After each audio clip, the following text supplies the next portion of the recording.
નમસ્કાર, આપ જોઈ રહ્યા છો સંદેશ ન્યૂઝ. આપની સાથે હું ભાવિની.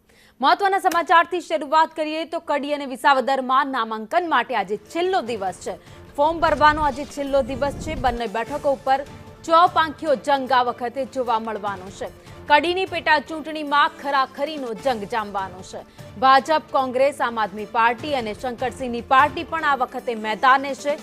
ચારે પાર્ટીઓએ પોતાના ઉમેદવાર મેદાને ઉતાર્યા છે. તો આજે પેટા ચૂંટણીમાં ફોર્મ ભરવાનો અંતિમ દિવસ છે. ભાજપ અને કોંગ્રેસના ઉમેદવાર ફોર્મ ભરશે.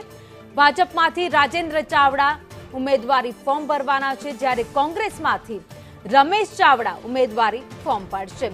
2012માં હિતુ કનોડિયા સામે તેઓ ચૂંટણી જીત્યા હતા. શંકરસિંહ વાઘેલાની પાર્ટીના ઉમેદવારે ફોર્મ ભરી દીધું છે. તો કરશન સોલંકી સામે હારનો સ્વીકાર પણ કરવો પડ્યો હતો.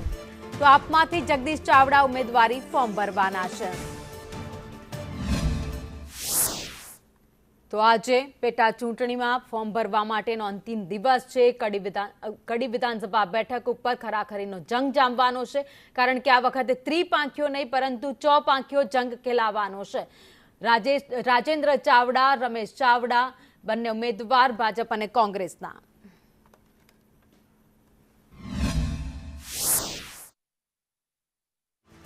કડી બેઠક ઉપર જે પેટા ઇલેક્શન આવ્યું છે ને રાજેન્દ્ર ચાવડાનું નામ ભાજપ દ્વારા જાહેર કરવામાં આવ્યું છે. સાંસદ મયંક નાયક આપણી સાથે છે, તેની સાથે વાત કરીશું.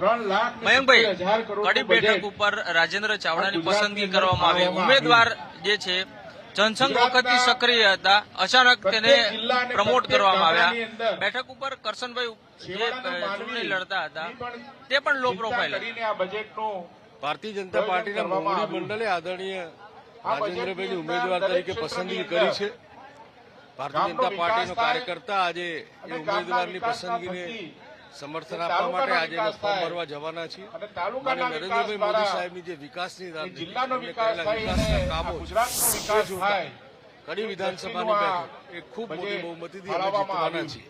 અને આ વિજય મારે નરેન્દ્રભાઈએ જે પ્રકારે દેશની અંદર સિંધુ ઓપરેશન સિંધુ પછી પ્રજાનો વિશ્વાસ, પ્રજાના જે સ્વપ્ન હતા કે માન્ય મોદી સાહેબ આ કામ કરી શકશે, એ સપના પૂરા કરવામાં માન્ય મોદી સાહેબ ખરા ઉતર્યા છે.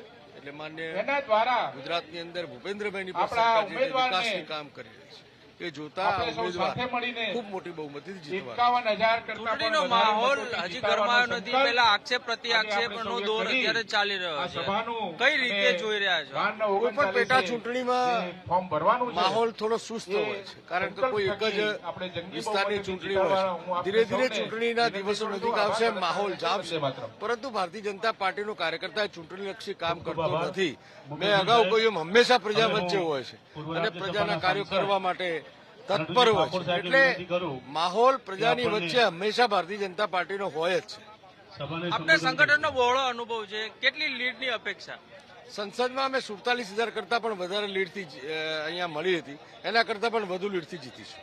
તો મયંક નાયક છે તે કહી રહ્યા છે કે મોટી લીડથી જીતની અપેક્ષા છે. ને જ્યારે આ પેટા ઇલેક્શન હોય છે, સામાન્ય ચૂંટણીઓ કરતા અહીંયા પેટા ઇલેક્શન દરમિયાન માહોલ જે છે તે જામતો નથી હોતો, પરંતુ પ્રજા વચ્ચે તો ભાજપ છે.